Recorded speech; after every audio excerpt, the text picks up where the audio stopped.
Pemirsa, kita lanjutkan bincang penyiaran bersama saya Ganang Parto dan narasumber kita Jalu Priambodo, Ketua Panitia Pelaksana Anugerah Penyiaran ke-15 KPID Jawa Barat, dan beliau adalah juga Komisioner Bidang Isi Siaran di KPID Jawa Barat.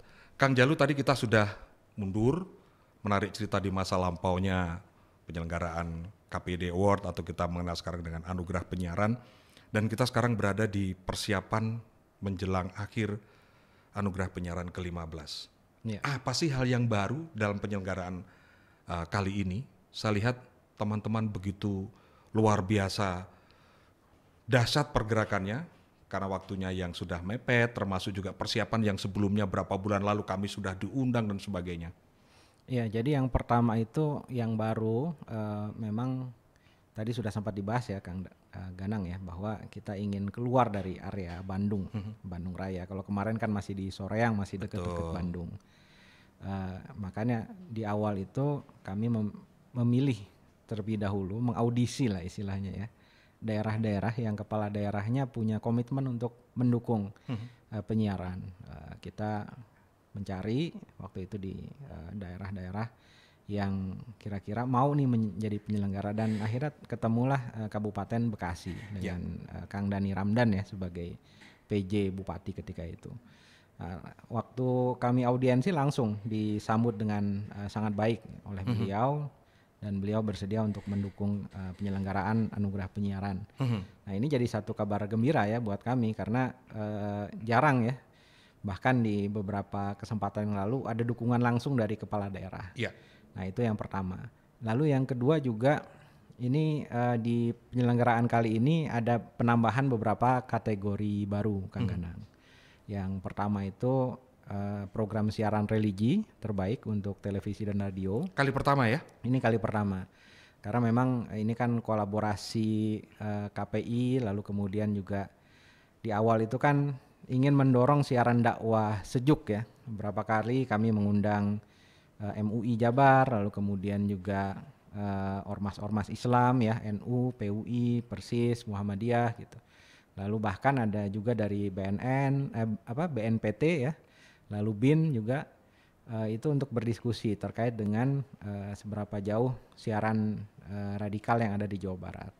Terakhir bahkan mengeluarkan surat edaran ya ketika itu tentang siaran keagamaan. Jadi ini bentuk apresiasi juga ya bagi yang sudah menyelenggarakan siaran dakwah secara sejuk gitu. Ya. Jadi pertama kali ini kami menyelenggarakan. Lalu yang selanjutnya kategori lembaga penyiaran teladan. Nah, teladan ini juga awalnya karena ada usulan ya dari lembaga penyiaran, ada atau tidak penghargaan bagi lembaga penyiaran yang tidak punya masalah selama ini di sisi konten siarannya, tidak pernah ditegur dan lain-lain gitu. Nah, ini kami jadi berpikir akhirnya coba kami usulkan ya, itu lembaga penyiaran teladan yang isinya adalah ini dari hasil pemantauan Kang Ganang. Jadi tidak mendaftarkan seperti biasa. Ini hasil pemantauan tim kami di KPID Jawa Barat selama 1 tahun, mana yang tidak pernah ada pelanggaran ya, baik itu secara administratif maupun juga secara konten isi siaran tidak pernah ditegur. Nah, itu yang kemudian kami ajukan. Nah, kami minta untuk presentasi ya, mereka menceritakan kalau secara kontennya mereka sudah lolos. Nah, sekarang kita karena teladan diminta untuk cerita dari aspek keberlanjutan organisasinya. Ya, apakah sehat ya secara keuangan, secara organisasi, terus kemudian apakah dia juga punya visi ke depannya, inovasi apa yang dilakukan, itu yang kami eksplor akhirnya jadi kategori lembaga penyiaran teladan. Nah, terus yang selanjutnya juga lembaga penyiaran ramah disabilitas. Nah, ini lembaga penyiaran yang punya satu concern ya terhadap kalangan difabel di antara kita ya. Ini awalnya kenapa bikin seperti ini? Karena di tahun lalu itu kebetulan KPID Jawa Barat itu diminta oleh Pertuni itu untuk memberi pelatihan terkait dengan penyiaran. Pesertanya adalah tunanetra ya? Tunanetra ya. Yang penyandang disabilitas ya, ada tunanetra, ada yang tunarungu gitu kan, tunawicara juga ada. Nah ini ketika kami menyelenggarakan pelatihan itu kami cukup tersentuh lah ya. Ini ada teman-teman ini mau dan ternyata bagus. Ya. Hasilnya ketika kami latih untuk bersiaran, membuat podcast dan lain-lain. Nah ini yang akhirnya melatar belakangi kenapa nggak kita coba cari nih lembaga penyiaran yang ramah disabilitas ya. Misalkan ada penyiarnya, lalu kemudian punya program juga yang khusus untuk kalangan difabel, lalu kemudian fasilitasnya juga gitu yang ramah difabel gitu. Karena kami merasakan sendiri ketika kemarin itu kan aula KPID itu di lantai 2 ya. Nah itu kami merasakan juga kedatangan teman-teman dari Pertuni itu harus kami bawa ke lantai 2 ternyata diangkat, susah kan, gitu, susah kali. Jadi akhirnya ini perlu kita mengapresiasi lembaga penyiaran yang memang punya concern juga ke fasilitas difabel. Nah yang terakhir lembaga penyiaran kolaboratif. Ya. Nah ini kami ambil juga dari semangat KPID Jawa Barat di periode sekarang ya. Kita ingin berkolaborasi dengan semua elemen yang ada di masyarakat. Nah ini kita ejawantahkan dalam penghargaan bagi lembaga penyiaran yang juga kolaboratif. Pemirsa, sahabat penyiaran, kita sedang berbincang mengenai penyelenggaraan Anugerah Penyiaran ke-15 yang diselenggarakan oleh KPID Jawa Barat. Nah, terkait dengan tema yang kita usung kali ini yaitu penyiaran bangkit untuk Jabar juara lahir dan batin, serta tagline-nya adalah Jabar Ambrek Digital. Ini ada sedikit sangkut pautnya dengan ASO pada nanti November. Rasanya momen ini betul-betul ingin ditunjukkan oleh kawan-kawan KPID bahwa Jabar itu siap. Memang demikian ya? Iya, ini kan memang sudah dari tahun lalu ya. Ya. Tahun lalu juga bukan kebetulan direncanakan. Kami menyelenggarakan Anugerah Penyiaran 2 November sebagai momentum hitung mundur 1 tahun ASO. Penanda 1 tahun. Bahkan ketika itu diapresiasi juga oleh kementerian. Betul. Sampai ada utusan khusus dari Pak Menteri, Bu Niken, mantan TVRI, itu hadir langsung. Di Soreang waktu itu, betul. Di Soreang untuk menandai 1 tahun hitung mundur ASO. Sebuah keniscayaan, puncaknya juga pasti tanggal 2 juga. Direncanakan demikian. Bukan maksudnya untuk mendorong supaya dilaksanakan segera, enggak. Karena kan memang batasnya tanggal 2 November. Dan agendanya setahun yang lalu sudah demikian. Dan sudah 2 tahun yang lalu. Betul, sebetulnya kan. 2 tahun setahun sekarang. Jadi ya tidak ada upaya untuk sebagai dorongan atau sebagai sebuah sindiran, enggak. Karena memang 2 November ya sudah disepakati secara nasional melalui undang-undang yang kalau misalkan ingin dirubah harus keluar lagi undang-undang baru atau perpu gitu ya. Artinya kan ini udah kesepakatan nasional nih. Ya tanggal 2 November itu tahun 2022 adalah analog switch off. Ya kami hanya mengambil momentum itu. Saya jadi ingat Hari Penyiaran Nasional kan juga diselenggarakan tempo hari secara besar-besaran di Bandung. Menjadi penyemangat dan pemicu kawan-kawan untuk melahirkan sesuatu yang selalu berbeda. Termasuk diantaranya tahun ini dalam Anugerah Penyiaran ke-15, Pasanggiri, Duta Penyiaran sudah memasuki tahap apa ini yang nanti untuk disiapkan pada hari H tanggal 2 November itu? Ya, ini Pasanggiri merupakan inisiatif KPID yang di periode sekarang ya.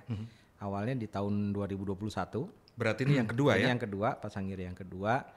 Nah, kami sempurnakan lagi yang dari tahun pertama ke tahun kedua ini. Dan memang target dari Pasanggiri ini adalah untuk mengajak sebanyak-banyaknya masyarakat, terutama kalangan mudanya, yang punya kepedulian dengan penyiaran itu mau menjadi penyiar gitu. Jadi mereka kan dalam Pasanggiri ini kita libatkan ya, kita tantang mereka untuk bersiaran gitu.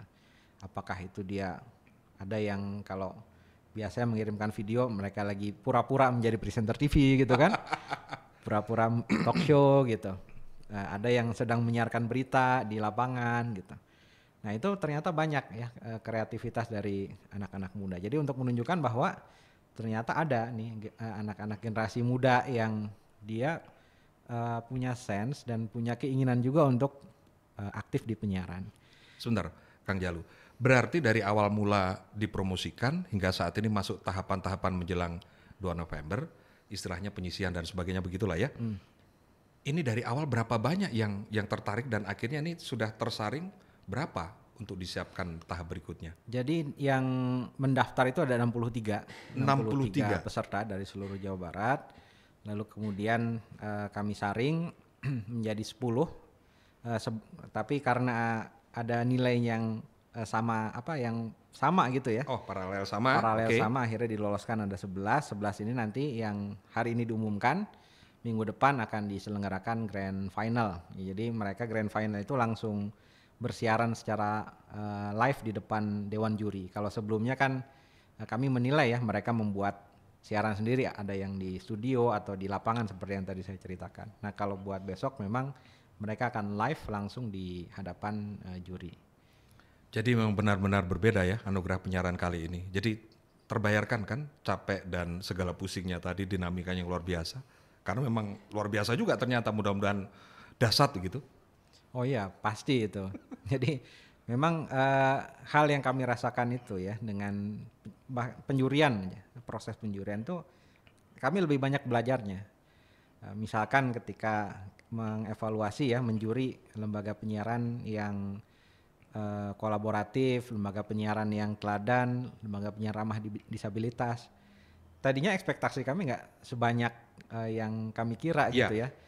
Ternyata ada yang melebihi ekspektasi itu lembaga penyiarannya, bahwa ini memang betul nih dia bisa mengeksplorasi komunitasnya untuk bisa menghidupi penyiaran gitu ya, bahkan modalnya 0 gitu, tapi dia bisa untung karena bisa meraih komunitas ya, berkolaborasi ya, ada yang barternya belum pernah kami tahu sebelumnya gitu kan, metodenya ya, nah, mereka akhirnya bisa eksis gitu.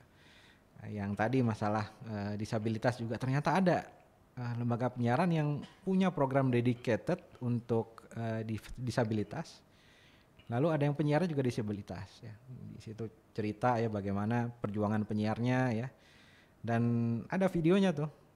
Dia memang betul-betul ahli gitu dalam bersiaran. Jadi bukan hanya sekedar karena kasihan lalu dikasih kesempatan, enggak, tapi memang profesional gitu, profesional. Bahkan tidak terasa bahwa dia itu difabel, kecuali kalau sudah datang langsung nih. Kelihatan langsung. Datang langsung baru ketahuan, oh ternyata ini. Gitu. Iya. Kang Jalu, akhirnya kami atas nama asosiasi menyampaikan selamat atas terselenggaranya Anugerah Penyiaran ke-15. Mudah-mudahan senantiasa sukses dan juga kita ikut ke bawah sukses itu. Detik-detik terakhir sebelum saya mengakhiri perbincangan kita kali ini, apa yang ingin Anda sampaikan? Ya, kami menghimbau juga ya, menyampaikan juga kepada seluruh masyarakat Jawa Barat ya, insan penyiaran di seluruh Jawa Barat, bahwa momentum saat ini sangat penting sekali bagi dunia penyiaran, karena ini adalah saat-saat kita membuktikan diri bahwa dunia penyiaran masih eksis ya, secara bisnis, lalu secara organisasi, dan masih punya peluang untuk berkembang ke depan. Itulah kenapa kami menyelenggarakan Anugerah Penyiaran dengan tema Ambrek Digital ya. Itu dengan tagline Ambrek Digital itu artinya kita ambrekan bareng nih, sama-sama bareng untuk bisa membangkitkan dunia penyiaran ke depannya. Dan itu kita buktikan dengan penyelenggaraan yang memang kolaboratif dengan semua elemen ya, semuanya urun tangan gitu. Kita semua juga akhirnya bisa semakin terdorong ya, termotivasi ya, bahwa dimanapun kita, siapapun kita punya satu semangat untuk bisa bersiaran gitu ya. Siaran ini dilakukan oleh semua dan untuk semua, untuk bisa menginspirasi masyarakat. Mungkin itu yang ingin kami sampaikan. Terima kasih Kang Jalu. Pemirsa, sahabat penyiaran, demikian Bincang Penyiaran bersama Jalu Priambodo, Ketua Panitia Pelaksana Penyelenggara Anugerah Penyiaran ke-15 KPID Jawa Barat. Saya Ganang Parto, PRSSNI Jawa Barat. Sampai berjumpa dalam Bincang Penyiaran berikutnya.